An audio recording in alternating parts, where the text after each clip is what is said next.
Hello everyone. Uttarakhand SI का exam आप सभी देकर आए होंगे। आई होप सभी का एग्ज़ाम बहुत ही अच्छा गया होगा। यहाँ पर मैं रीजनिंग के क्वेश्चंस को विद सॉल्यूशन आपको कराने जा रहा हूँ। आप चेक करना कि कितने क्वेश्चंस आपके सही हुए हैं। देखिए यहाँ पर जो मैं सॉल्व कर रहा हूँ वो सेट डी को सॉल्व कर रहा हूँ, तो आप अपने क्वेश्चंस जो हैं आपकी जो भी बुकलेट थी उसके अकॉर्डिंग चेक करना कि कौन सा क्वेश्चन नंबर था। यहाँ पर देखिए 251 से स्टार्ट है रीजनिंग का पोर्शन।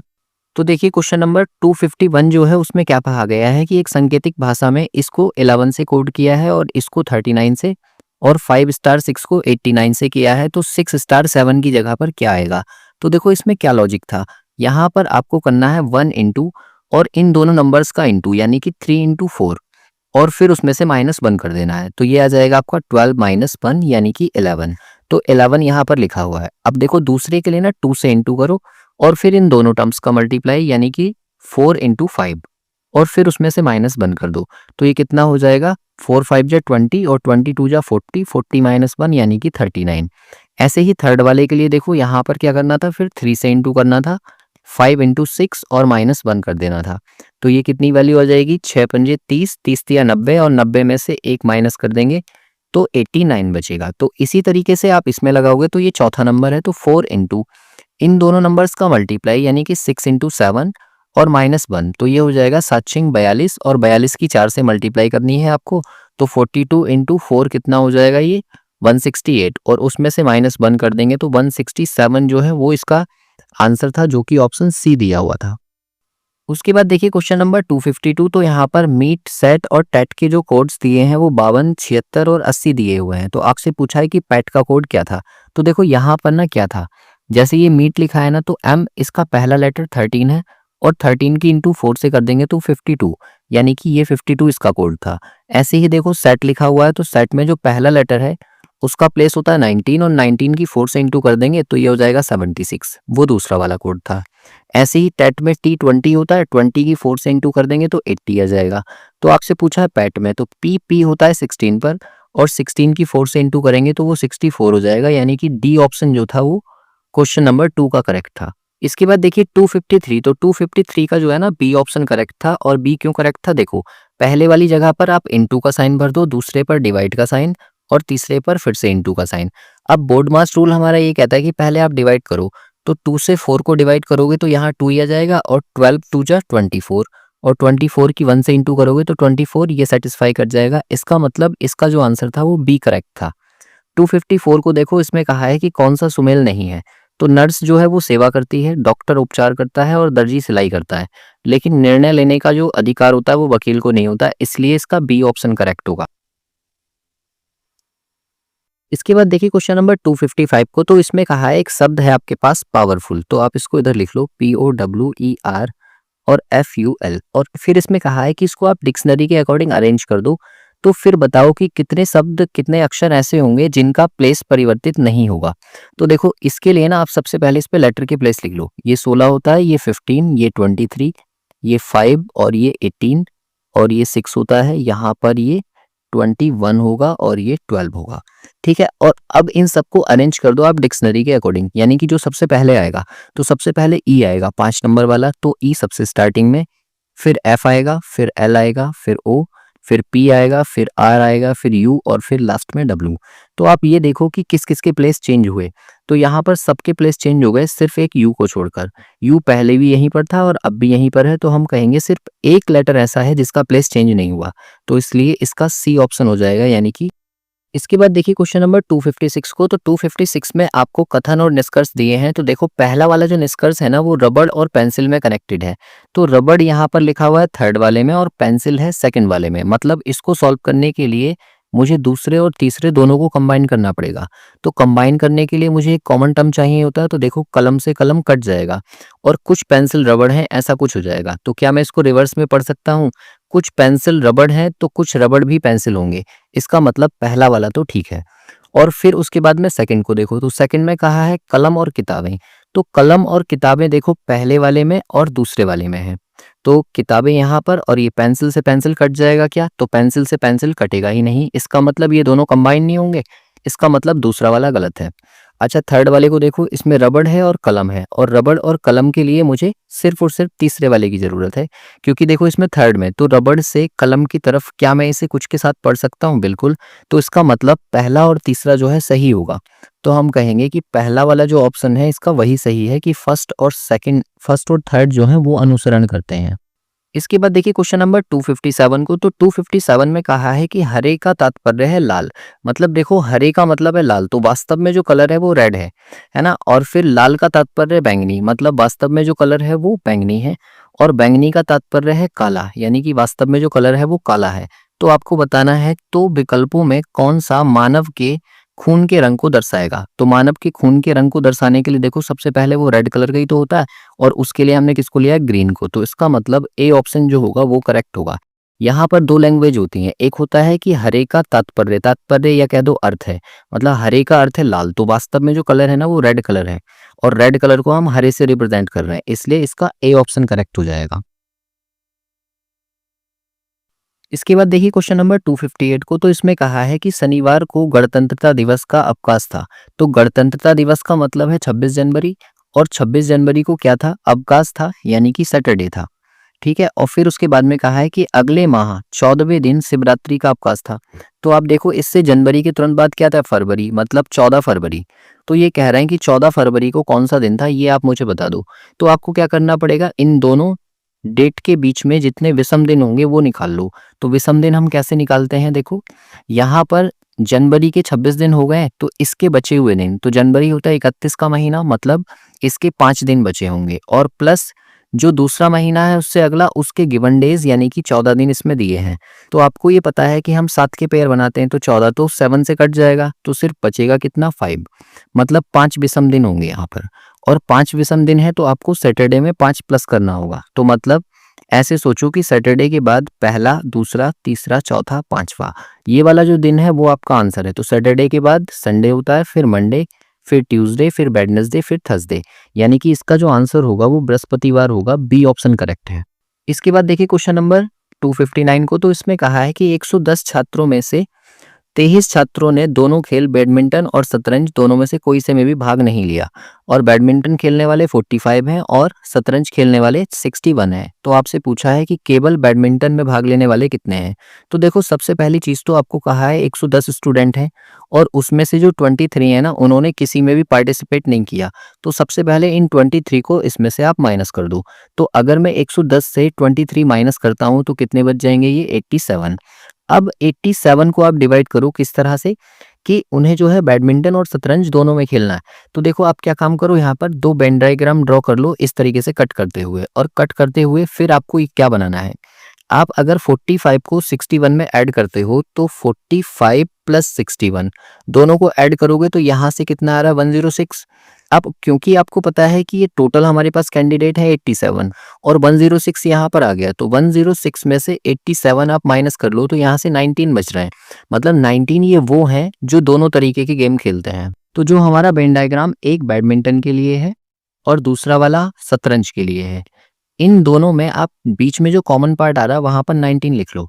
अब देखो बैडमिंटन के आपको दिए हैं 45, तो 45 में से 19 तो मैं पहले ही यहाँ पर लिख चुका हूँ, तो बाकी के कितने बचे? 26, तो 26 इधर आ जाएंगे। और ऐसे ही 61 जो है वो शतरंज खेलने वाले हैं, तो शतरंज खेलने वालों में से 19 तो मैं यहाँ ऑलरेडी लिख चुका हूँ, तो बाकी कितने बचे? 42, तो 42 यहाँ पर आ जाएंगे। अब देखो ये वेन डायग्राम हमारा कंप्लीट हो गया। हमसे पूछा है कि केवल बैडमिंटन खेलने वाले कितने हैं, तो इधर जो लिखे हैं ना 26, ये हो जाएंगे केवल बैडमिंटन खेलने वाले। तो 26 यानी कि ए ऑप्शन जो होगा वो इसका करेक्ट होगा। इसके बाद देखिए क्वेश्चन नंबर 260 को, तो उसमें कहा है कि अंजलि अपने कार्यालय से चलना शुरू करती है और दक्षिण की ओर 150 मीटर चलती है। तो ये क्वेश्चन आपको पता है कि ये डायरेक्शन टेस्ट का है। तो डायरेक्शन टेस्ट के लिए हम जब कभी डायरेक्शन बनाते हैं तो ऊपर नॉर्थ बनाते हैं, इधर ईस्ट, इधर साउथ और इधर वेस्ट। ठीक है, अब इसके अकॉर्डिंग आपको ये एक पॉइंट ले लो और वहां से अंजलि को 150 मीटर चला दो। तो देखो जैसे सपोज दैट यहाँ पर मैं बना रहा हूँ इसको कि अंजलि इस पॉइंट पर थी और यहाँ से नीचे की साइड में वो कितनी गई? 150 मीटर। ठीक है, अब देखो वहां से आगे क्या है? फिर वह दाएं मुड़ती है और 80 मीटर चलती है। अब देखो इधर से वो दाएं मुड़ जाएगी इधर साइड में, और फिर उसको 80 मीटर चलना है तो 80 चला दो। फिर कहा है कि फिर वह बाएं मुड़ती है और 60 मीटर चलती है, तो अब यहाँ से वो नीचे आ जाएगी और यहाँ पर 60 मीटर्स चलेगी। फिर कहा है और अंत में वह बाएं मुड़ती है और एक बैंक तक पहुंचने के लिए 280 मीटर चलती है। तो अब देखो इधर से वो बाएं मुड़कर इधर चलेगी और इधर चलने के लिए देखो एक चीज का ध्यान रखना कि यहाँ पर ये यहाँ से यहाँ तक 80 है। अगर ये 80 है तो आगे कितना होगा 200, क्योंकि मुझे उसे कितना चलाना है 280 मीटर चलाना है। ठीक है, तो अब देखो यहाँ से ये 80 ये हो गया और 200 ये हो गया, तो टोटल हो गया 280।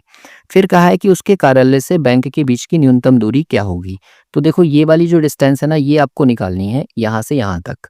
तो यहाँ 90 बन रहा है, आप एक पास सोचो, ऊपर 150 था और इधर ये 60, तो दोनों मिलाकर कितने हो गए 210 हो गए। यहाँ पर 210 एक साइड आ रही है और 200 दूसरी साइड आ रही है, तो तीसरी साइड मुझे निकालनी है। तो आप ये ध्यान रखना कि 21, 20 और 29 की ट्रिपलेट होती है और ट्रिपलेट होगी तो ये यहाँ से कितना हो जाएगा 290, यानी कि इसका जो आंसर है वो बी हो जाएगा 290 मीटर। अब देखो अगर आपको ट्रिपलेट नहीं भी याद है तब भी आप इसको निकाल सकते हो। देखो किसी भी ट्राइंगल के अंदर अगर वो राइट एंगल ट्राइंगल है तो ये वाली साइड और ये वाली साइड दोनों का स्क्वायर करके सम करते हैं और उसका स्क्वायर रूट लेते हैं, तो तीसरी साइड आ जाती है। तो यही चीज आप यहाँ भी लगा दो। देखो अंडर रूट किसकी वैल्यू, एक तो आप कर दो 210 का स्क्वायर और प्लस दूसरा कर दो 200 का स्क्वायर। ठीक है, इसको जब आप आगे सॉल्व करोगे तो ये कितना बन जाएगा, ये 441 हो जाएगा, 2 जीरो और प्लस ये हो जाएगा 4 और उसके आगे 4 जीरो। जब दोनों को आप ऐड करोगे तो ये ऐड होने के बाद में हो जाएगा इतना। ठीक है, और फिर इसका स्क्वायर रूट ले लो, यानी कि 290 मीटर्स ही इसका आंसर आएगा, जो कि बी ऑप्शन में आपको दिया हुआ है। इसके बाद देखिए क्वेश्चन नंबर 261 को, तो इसमें कहा है कि कौन सी संख्याओं की अदला बदली कर दी जाए कि समीकरण ठीक हो जाए। तो देखो इसका जो आंसर है ना वो डी करेक्ट है, और डी क्यों करेक्ट है वो मैं आपको बताता हूँ। देखो यहाँ पर इनको चेंज करो, मल्टीप्लाई को माइनस से चेंज कर दो, यानी कि यहाँ पर तो आप माइनस का साइन लगा दो और जहाँ पर माइनस है वहाँ इंटू का साइन लगा दो, और 3 को 6 से रिप्लेस कर दो, तो यहाँ पर आ जाएगा 6 और यहाँ पर आ जाएगा 3। तो अब आप इसको सॉल्व करो, तो देखो 3 से पहले डिवाइड कर देंगे तो 3 टू जा 6 हो जाएगा और 18 दूनी 36, यानी कि यहाँ पर 36 आएगा और प्लस का 24 है और माइनस का 12 है।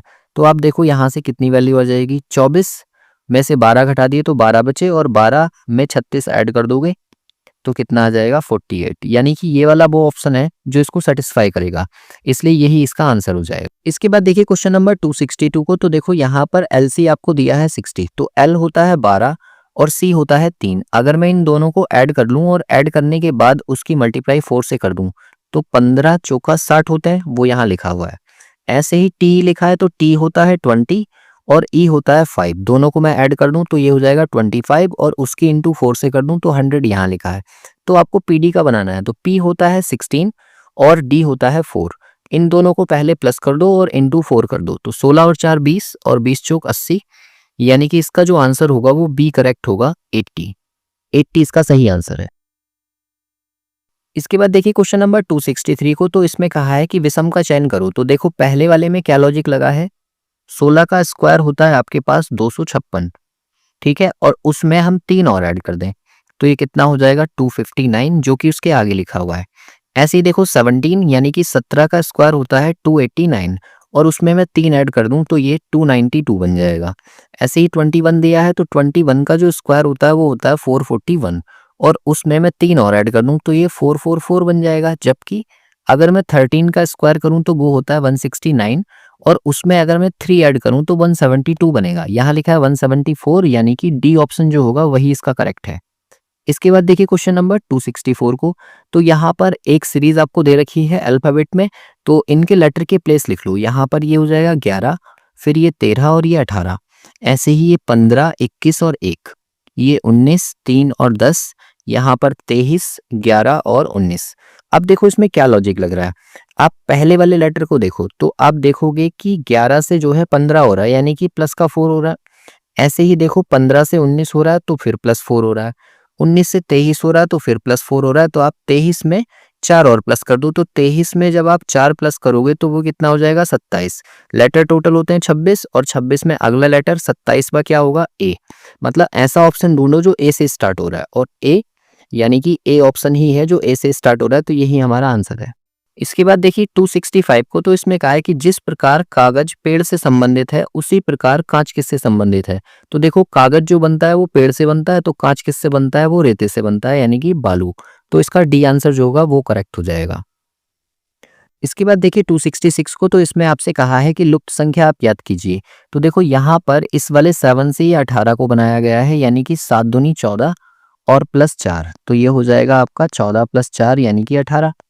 फिर 18 से 40 बनाया गया है, तो 18 दूनी 36 प्लस 4, तो 36 प्लस 4 40 हो जाएंगे। अब 40 से अगला नंबर बनाना है आपको, तो 40 दूनी 80 और प्लस 4 यानी कि 80 प्लस 4 84 हो जाएगा, जो कि आपको ऑप्शन ए में दिया है, तो ए ही इसका सही आंसर है।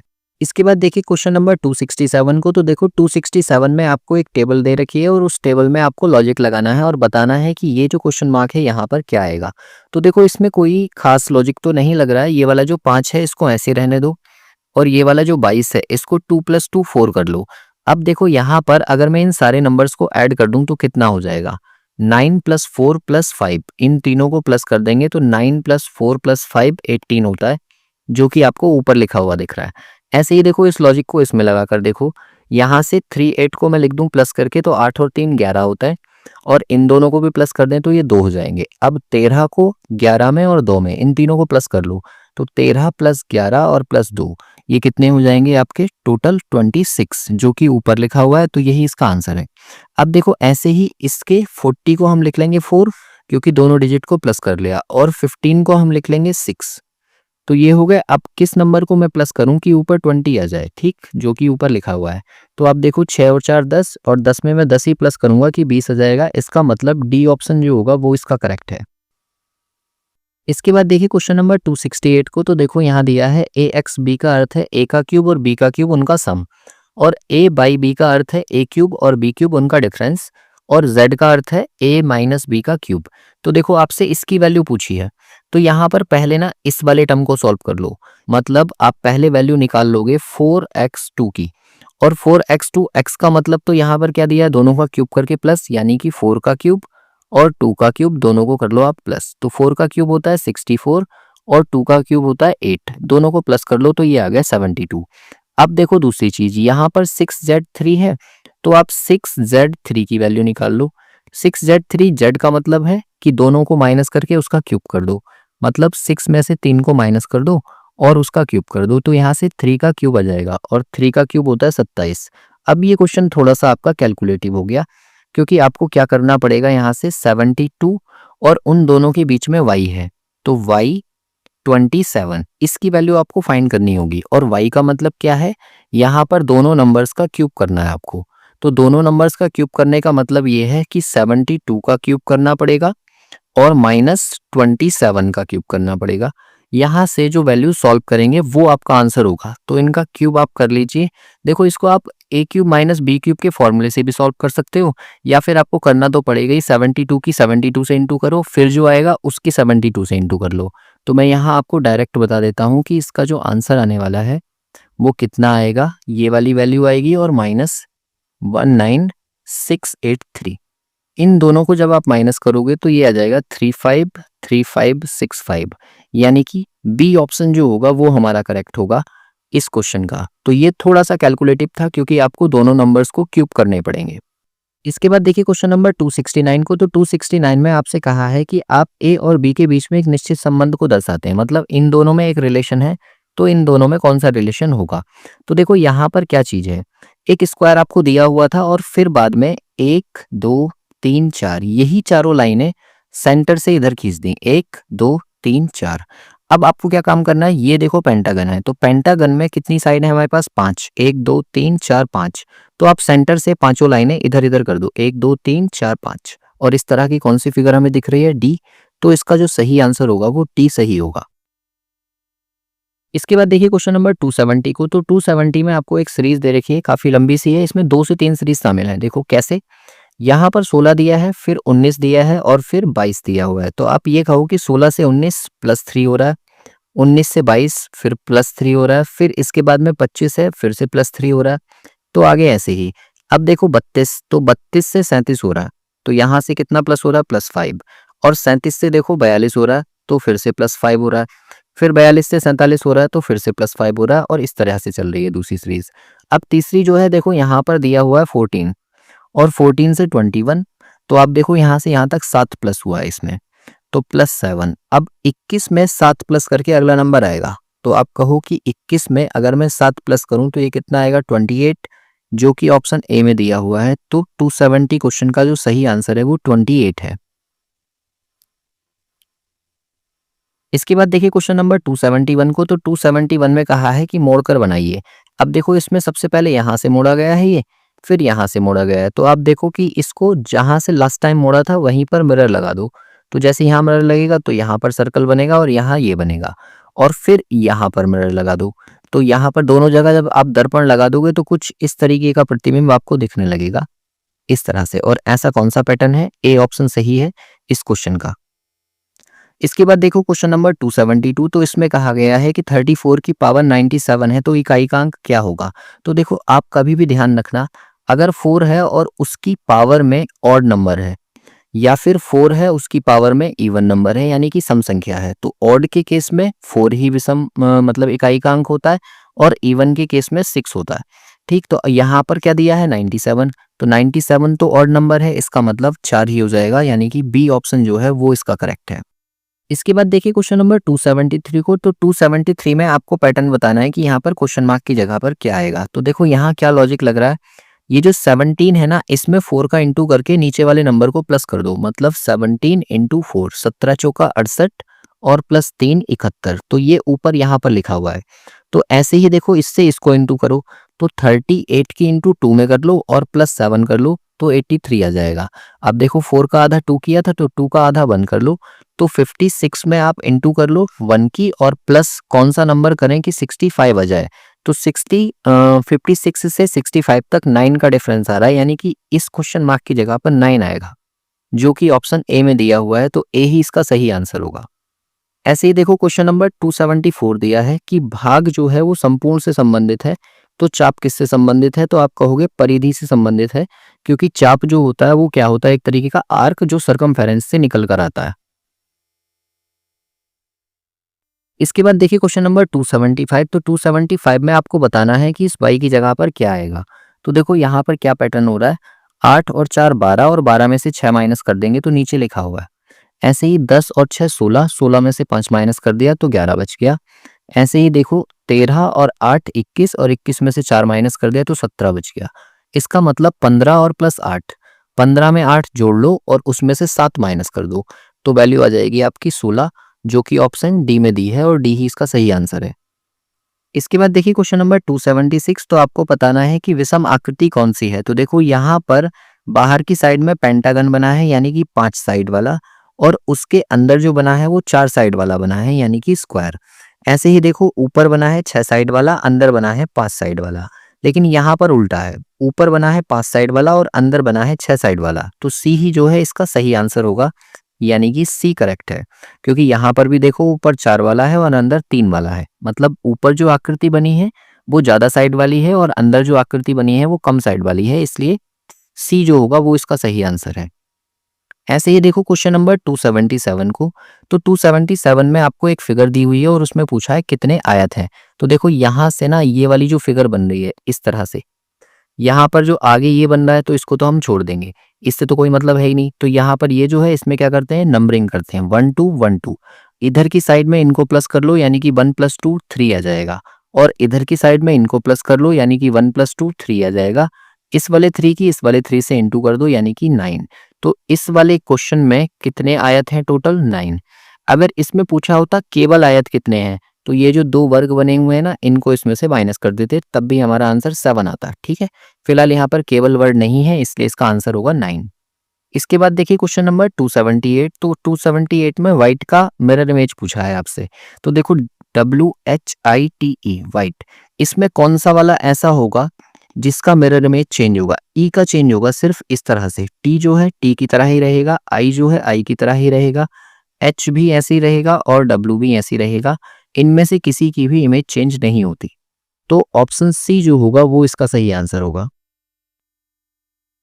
इसके बाद देखिए क्वेश्चन नंबर 279 को, तो 279 में आपको रीजन को 5 से कोड किया है और बिलीव्ड को किया है इन्होंने 7 से कोड। तो गवर्नमेंट का कोड आपसे पूछा है, तो देखो यहाँ पर क्या लॉजिक लग रहा है। यहाँ पर जो रीजन लिखा है उसमें कितने लेटर्स हैं? 1 2 3 4 5 6, तो 6 में से आपने एक माइनस कर दिया और 5 उसी को उसका कोड बना दिया।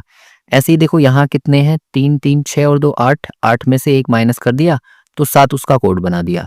तो यहाँ पर देखो गवर्नमेंट में कितने हैं, तो 3 3 6 3 9 और 1 10, टोटल 10 हैं, 10 में से 1 माइनस कर देंगे तो 9, यानी कि सी ऑप्शन जो होगा वो इसका सही आंसर है कि 9 इसका कोड होगा।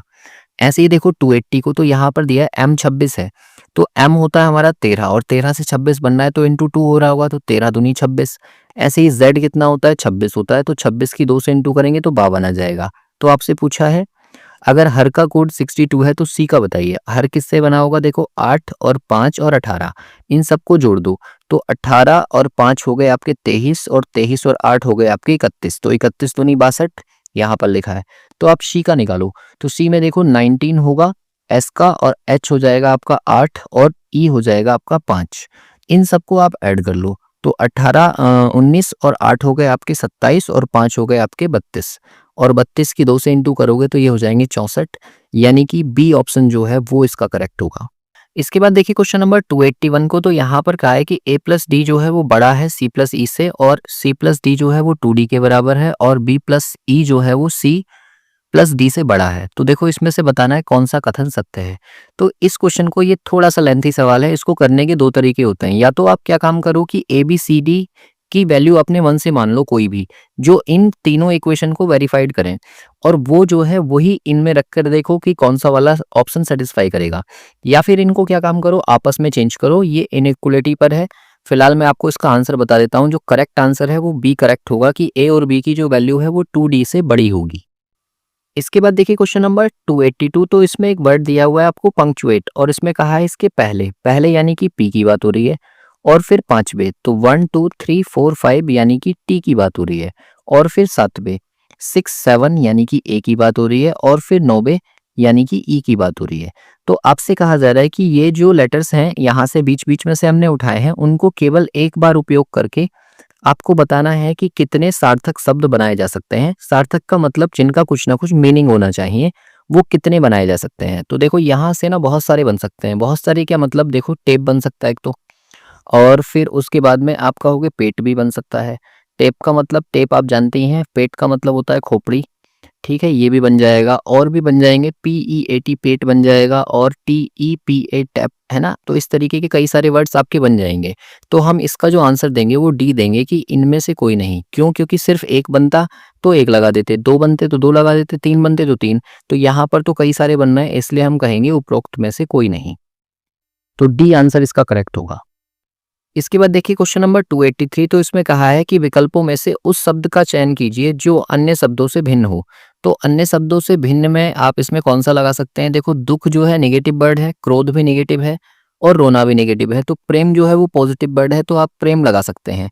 या फिर आप किसी दूसरे तरीके से भी सोच सकते हैं। वैसे फिलहाल ये जो है एक डाउटफुल क्वेश्चन है, क्योंकि इसमें पता नहीं क्या ही होगा, क्योंकि दुख, क्रोध और प्रेम ये भी तीनों भाव हो सकते हैं। तो ये रोना जो है एक क्रिया है, इस बेस पर भी आप इसको रोना अलग कर सकते हो, है ना। तो फिलहाल ये वाला एक क्वेश्चन डाउटफुल है। वैसे मेरे अकॉर्डिंग इसका आंसर आप डी लगा सकते हैं, क्योंकि ये जो है ना तीनों ही नेगेटिव हैं, और ये वाला जो है एक पॉजिटिव है, तो आप इसको आंसर मार्क कर सकते हैं। इसके बाद देखिए क्वेश्चन नंबर 284 को, तो 284 में कहा है कि पी क्यू का भाई है। तो ये ब्लड रिलेशन का क्वेश्चन है, तो आप डायग्राम बना लो यहाँ पर कि पी जो है वो भाई है क्यू का, तो इसको ऐसे बना दिया। आर एस का पिता है, तो ये अलग बनेगा। आर जो है वो पिता है एस का, तो इसलिए ऊपर नीचे बना लिए। और एस टी का भाई है, तो एस अगर भाई है टी का तो ये ऐसे बन जाएगा। और टी क्यू की पुत्री है, अगर क्यू की पुत्री है टी, तो क्यू को मुझे यहाँ बनाना पड़ेगा, ये इसकी पुत्री है, तो ये हस्बैंड वाइफ हो गई, यानी कि क्यू जो है वो आर की वाइफ है। और पी बनेगा इसके साइड में, तो ये यहाँ आ गया। अब आपसे पूछा है कि एस का चाचा कौन है, तो एस का चाचा मतलब एस के पापा का भाई। तो एस के पापा का भाई तो कोई हमें यहाँ पर दिया हुआ नहीं है। तो देखो इस क्वेश्चन में ना आप मिस्टेक भी कर दोगे। ये वो क्वेश्चन है जो अगर आप सिर्फ हिंदी में पढ़ के करोगे तो क्वेश्चन गलत हो जाएगा, क्योंकि यहाँ पर लिखा है चाचा, तो ये इंग्लिश में लिखा हुआ होगा यहाँ पर अंकल, और अंकल मतलब मामा को भी अंकल बोलते हैं। तो इसलिए जो पी जो है ना, पी एस का चाचा यानी कि मामा होगा। तो इसका जो आंसर होगा ए होगा, ए करेक्ट होगा। लेकिन यहाँ चाचा की जगह पर क्या होना चाहिए था, मामा होना चाहिए था, बिकॉज ऑफ इंग्लिश के पार्ट में जो लिखा हुआ होगा ना यहाँ पर, यहाँ मैटरनल अंकल या सिर्फ अंकल लिखा होगा, तो मतलब मामा की बात हो रही है। इसके बाद देखिए क्वेश्चन नंबर 285 को, तो 285 में कहा है कि 8 का संबंध 81 से है, तो 27 का संबंध 256 से है, तो 64 का संबंध किससे होगा? तो देखो 8 जो है ना वो 2 का क्यूब होता है, तो अगर ये 2 का क्यूब है तो 2 में 1 प्लस कर दिया 3, और 3 की पावर 4 जो है वो 81 लिखा हुआ है। ऐसे ही 27 दिया है, तो 27 होता है 3 का क्यूब, तो 3 का क्यूब मतलब 4 कर दो, और 4 की पावर 4 हो जाएगा आपका 256। ऐसे ही यहाँ दिया हुआ है 64, तो 64 होता है 4 का क्यूब, तो 4 में प्लस 1 कर दो 5, और 5 की पावर 5 हो जाएगा 625। यानी कि इसका जो आंसर होगा वो बी करेक्ट होगा, 625। इसके बाद देखिए 286, तो 286 में आपको कहा है कि इसको हम 45 लिख रहे हैं और इसको हम 34 लिख रहे हैं, तो इसके बराबर हम क्या लिखेंगे? तो देखो इसमें क्या लॉजिक लग रहा है, स्टार्टिंग के 3 नंबर्स को ऐड कर दो और उससे अगले से मल्टीप्लाई कर दो, यानी कि 4 प्लस 3 प्लस 8, 4 3 7, 7 और 8 हो गए 15, और 15 की 3 से मल्टीप्लाई करेंगे तो ये हो जाएगा 45। ऐसे ही देखो 6 प्लस 4 प्लस 7, यानी कि ये जो स्टार्टिंग के 3 है ना इनकी ऐड कर दो और अगले वाले नंबर से उसकी मल्टीप्लाई कर दो, तो 6 और 4 10, और 7 17, और 17 दूनी होते हैं 34। तो ऐसे ही देखो इसमें भी करो, 8 5 13, और 13 और 7 20, और 20 तिया 60, यानी कि बी ऑप्शन जो होगा वो इसका करेक्ट होगा, तो बी ऑप्शन हम इसमें मार्क कर देंगे। इसके बाद देखिए क्वेश्चन नंबर 287 को, तो इसमें कहा है कि एक आदमी की ओर इशारा करते हुए राधा ने कहा। अब देखो बोल कौन रहा है? राधा। तो सबसे पहले आप राधा को बना लो कि ये राधा है, ठीक है। अब ये राधा है और इसने क्या कहा है कि मेरे पुत्र की बहन, मतलब इसका जो पुत्र है उसकी सिस्टर की सिस्टर, ये जो लेडी है ये कौन है? उस आदमी की ओर इशारा करते हुए कहा उसके पुत्र की माँ, मतलब वो जो आदमी है ये वो आदमी है, इसके पुत्र की माँ, यानी कि ये वाली लेडी ये वाली लेडी है ना। तो अब इन दोनों को जब आप मिलाओगे तो ये आदमी जो है इसके साथ प्लस में यहाँ आ जाएगा आदमी, और ये नीचे यहाँ पर मैं ये क्या कर रहा हूँ, ट्राइंगल को दिखा रहा हूँ पुरुष से और सर्कल को दिखा रहा हूँ महिला से। तो आपसे पूछा गया है कि वह व्यक्ति राधा से किस प्रकार संबंधित है, तो इस व्यक्ति का राधा से क्या संबंध है, तो इसके बारे में बताना है कि राधा इसको क्या कहेगी। तो इसके ये बच्चे हैं, देखो ये लड़का, ये लड़की, ये लड़की, और लड़की का हस्बैंड जो होता है वो क्या होता है? दामाद, यानी कि इसका जो सी ऑप्शन है वो करेक्ट होगा, दामाद। फिर इसके बाद देखिए क्वेश्चन नंबर 288 में, तो इसमें कहा है कि आप एक कतार में एक सिरे से 25वें और दूसरे सिरे से 38वें स्थान पर हैं, तो कतार में कुल कितने व्यक्ति हैं? दोनों को प्लस कर दो और -1 कर दो। जिस भी व्यक्ति की लेफ्ट और राइट से पोजीशन दी होती है उन दोनों को ऐड करके -1 करना होता है, तो दोनों को प्लस कर दोगे तो ये आ जाएंगे 63 -1 यानी कि 62। तो इस पूरी पंक्ति में टोटल कितने व्यक्ति होंगे? 62, तो 62 डी ऑप्शन इसका करेक्ट हो जाएगा। इसके बाद देखिए क्वेश्चन नंबर 289, तो 289 में आपसे कहा है कि वॉच का जो है कोड वो 110 है, तो आपको बताना है टाइम का कोड क्या होगा। तो आप इसके लेटर की प्लेस लिख लो, W होता है आपका 23, A होता है 1, T 20, C 3 होता है और H होता है 8।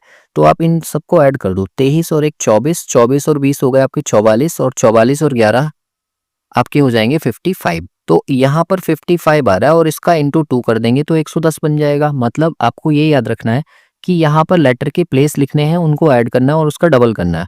तो टाइम में बताओ आप कैसे होगा? T 20 हो जाएगा, और I हो जाएगा 9, M हो जाएगा 13, और E हो जाएगा आपका 5। इन सबको आप ऐड कर लो, तो ऐड करने के बाद में ये टोटल वैल्यू आपकी आ जाएगी कितनी?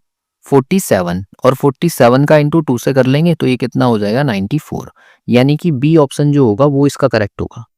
इसके बाद देखिए क्वेश्चन नंबर 290, तो 290 में आपको एक नंबर दिया है और कहा है प्रत्येक विषम अंक से 1 घटाया जाता है। मतलब पहले आप इसको उतार लो 5 4 6 3 8, और इसमें कह रहे हैं विषम अंक, यानी कि 5 विषम है इससे 1 घटा दो, 3 विषम है इससे भी 1 घटा दो, और फिर कहा जा रहा है प्रत्येक सम अंक में 1 जोड़ा जाता है। मतलब 4 में 1 प्लस कर दो, 6 में 1 प्लस कर दो, और 8 में भी 1 प्लस कर दो। और फिर उसके बाद में कहा है तो नई संख्या के अंकों का योग क्या होगा। तो आप देखो -1 से +1 खत्म, +1 से -1 खत्म, मतलब 1 और जोड़ना पड़ेगा। तो आप इसमें कर दो 5 + 4 + 6 + 3 + 8, और सब ऐड करने के बाद में 1 और ऐड कर दो इसमें। तो ये कितना हो गया? 6 और 4 10, 5 15, 15 और 3 हो गए आपके 18 19, और ये हो गए टोटल 27, यानी कि 27 जो होगा वो इसका सही आंसर होगा, सी ऑप्शन करेक्ट है। इसके बाद देखिए क्वेश्चन नंबर 291, तो 291 में आपको बताना है कि निम्नलिखित में से कौन सी आकृति अवयव को पूरा करता है। मतलब देखो यहाँ पर ये क्वेश्चन मार्क साइन लगा हुआ है, इसकी जगह पर आपको बताना है कि क्या आएगा। तो देखो पहली बार में ना आप फर्स्ट से सेकंड में जाओ, क्या लॉजिक लग रहा है। देखो इसमें दोनों एरो का मुंह ऊपर था, अब सेकंड में जाने पर जो पहला वाला है वो तो फिक्स ही है और दूसरे वाले का हमने लेटर उल्टा कर दिया, मतलब उसका मुंह उल्टा कर दिया।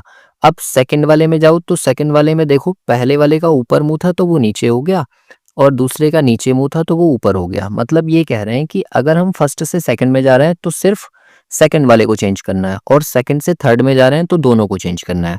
तो आप इस तरीके का पैटर्न किस में लगाओगे, देखो पहले वाले से इसमें दूसरे में जाओगे तो पहला तो ऐसे ही रहेगा और दूसरे वाले का मुंह उल्टा हो जाएगा, यानी कि ऐसे। तो ऑप्शन ए जो होगा वो इसका करेक्ट होगा, ए ही सही है। इसके बाद देखिए क्वेश्चन नंबर 292 को, तो इसमें कहा है कि 6 बच्चे हैं और 1 से लेके 6 तक उनके नाम हैं और वो क्या कर रहे हैं, शतरंज खेल रहे हैं। तो आपको कहा है कि एक जो है वो 5 का भाई है, 1 और 5 भाई हैं, तो आप इनको बना लो पहले कि 1 हमने यहाँ बना लिया और 5 यहाँ पर बना लिया और दोनों भाई हैं। और 6 जो है वो 5 की बहन है, तो यहाँ पर इसको बना लिया सर्कल के अंदर। फिर कह रहे हैं कि 3 जो है वो 1 के पिता के भाई, 1 के पिता के भाई का इकलौता पुत्र कौन है, वो 3 है, तो 3 को मैंने यहाँ पर बना दिया। और फिर कह रहे हैं आगे इकलौता पुत्र है 2 और 4 जो है वो 3 के पिता के इकलौते भाई की बेटियां हैं। तो 3 के पिता यानी कि ये व्यक्ति के इकलौते भाई यानी कि ये व्यक्ति की बेटियां हैं कौन, 2 और 4। तो आप 2 को यहाँ बना दो और 4 को यहाँ बना दो। और फिर कहा है भाई की बेटियां हैं, खत्म। फिर देखो 4 1 से किस प्रकार संबंधित है, तो 4 का और 1 से क्या संबंध है, तो ये इसकी क्या लगेगी, सिस्टर लगेगी, यानी कि इसमें हम कह देंगे कि बहन इसका आंसर होगा। इसके बाद देखिए क्वेश्चन नंबर 293, तो इसमें कहा है कि 100 से 1000 की संख्याओं में कितनी बार दहाई के अंक पर 1 आता है। तो देखो 100 के तुरंत बाद में एक नंबर आता है हमारे पास 110, जहां पर दहाई के स्थान पर कितनी वैल्यू आ रही है 1। फिर उसके बाद में आएगा 111, फिर 112, फिर 113, ऐसे ही 114, फिर 115, फिर 116, फिर 117, फिर 118, फिर 119 और फिर उसके बाद में आएगा 120, तो फिर से हमें नहीं मिलेगा। तो आप ये देखो कि यहाँ से लेके यहाँ तक सिर्फ हमारे पास 10 नंबर ऐसे आ रहे हैं जो 100 की रेंज में है, जिनके एक दहाई के अंक पर 1 आ रहा है। और इस तरह से फिर देखो उसके बाद में कितने स्लॉट हमें मिलेंगे, फिर उसके बाद में आएगा 210, है ना, फिर 310 आएगा, फिर 410 आएगा, फिर 510 आएगा और इनमें हर एक में आपको दिखेंगे कि यहाँ पर 10 नंबर हैं, तो ये कितनी बार होगा, 9 बार। इसलिए हम कह देंगे कि ये काम जो होने वाला है ये 90 बार होगा, यानी कि डी ऑप्शन जो होगा वो इसका करेक्ट होगा।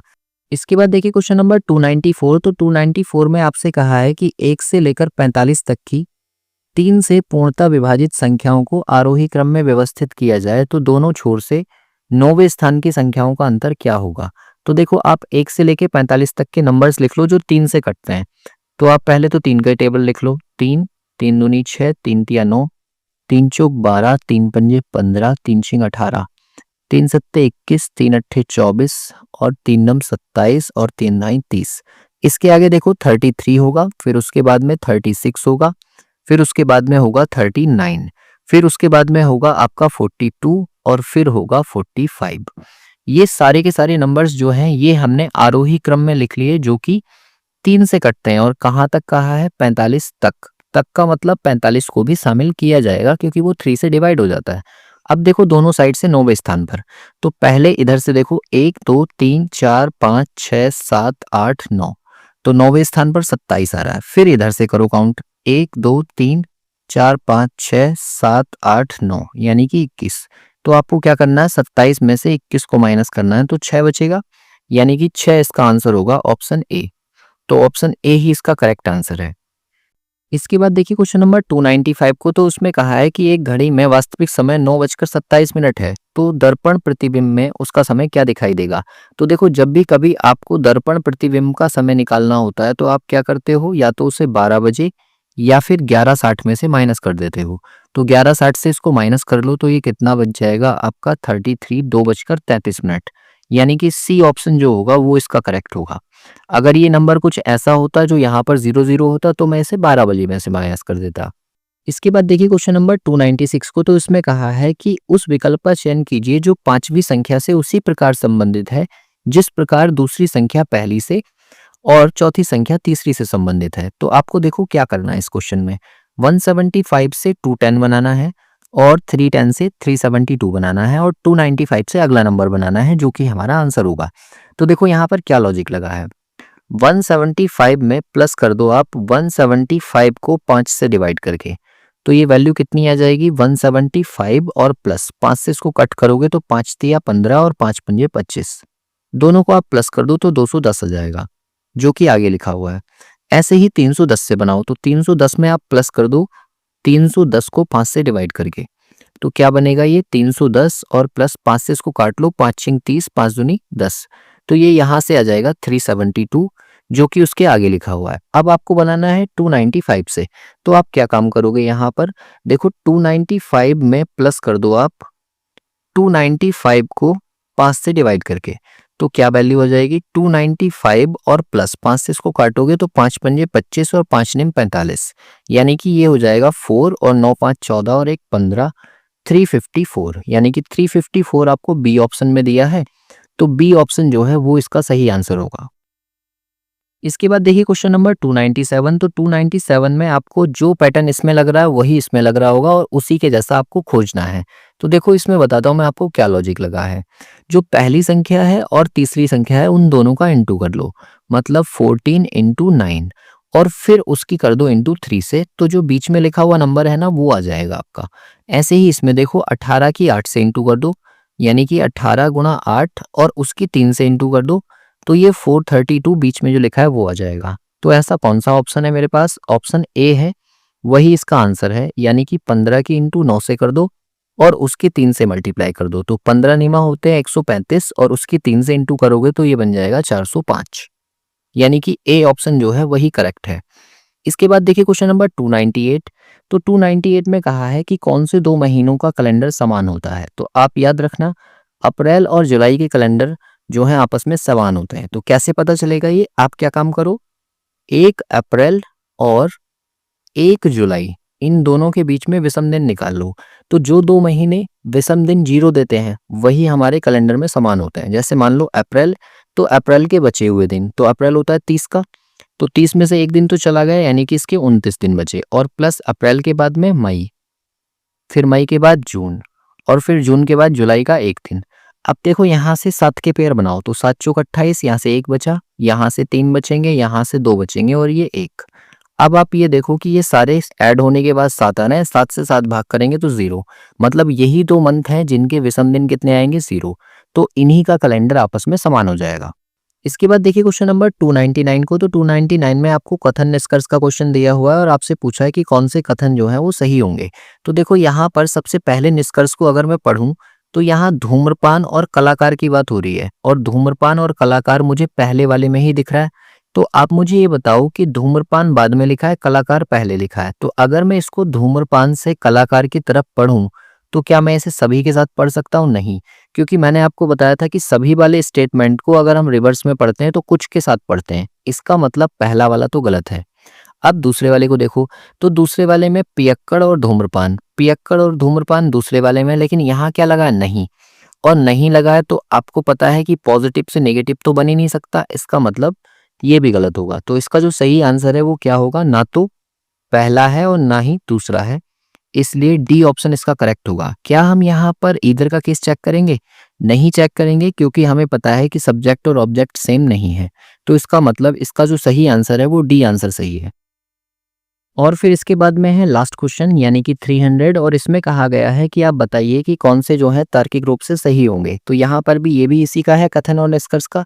तो आप देखो सबसे पहले निष्कर्ष को क्या कहा है, घोड़े और मुर्गियों में है, तो घोड़े है आपका दूसरे स्टेटमेंट में, मुर्गी है पहले में। क्या गाय से गाय को हम कट कर देंगे? कर देंगे, क्योंकि यहाँ पर सभी लिखा है। तो क्या मैं इसको पढ़ सकता हूँ कि कुछ घोड़े मुर्गियां हैं? बिल्कुल पढ़ सकता हूँ, इसका मतलब पहला सही है। अच्छा दूसरे को देखो, मुर्गी से घोड़े की तरफ, क्या मैं मुर्गी से घोड़े की तरफ कुछ के साथ पढ़ सकता हूं? तो ये भी सही है। तो इसका मतलब इसका जो आंसर होगा वो डी आंसर होगा कि दोनों निष्कर्ष पहला और दूसरा सही है और यही इसका सही आंसर है। तो यहाँ पर मैंने आपको रीजनिंग के सारे क्वेश्चंस विद सॉल्यूशन करवा दिए हैं। आप चेक करना कि कितने क्वेश्चंस आपके सही हैं और मुझे कमेंट करके बताओ कि किसके सारे के सारे क्वेश्चन सही हैं। बाकी अगर आप किसी भी ऐसे एग्ज़ाम की तैयारी कर रहे हैं जिसमें रीज़निंग आने वाली है, जैसे एनटीपीसी की आप तैयारी कर रहे हैं या उत्तराखंड का कोई भी एग्ज़ाम हो उसकी आप तैयारी कर रहे हैं जिसमें रीज़निंग आती है, तो आप चैनल की प्लेलिस्ट जाकर चेक कर सकते हैं। बाकी कुछ वीडियोज़ के डिस्क्रिप्शन में मैं लिंक दूँगा, वहाँ से आप जाकर उन्हें चेकआउट कर सकते हैं और अपनी एग्ज़ाम प्रिपरेशन को और बेहतर बना सकते हैं।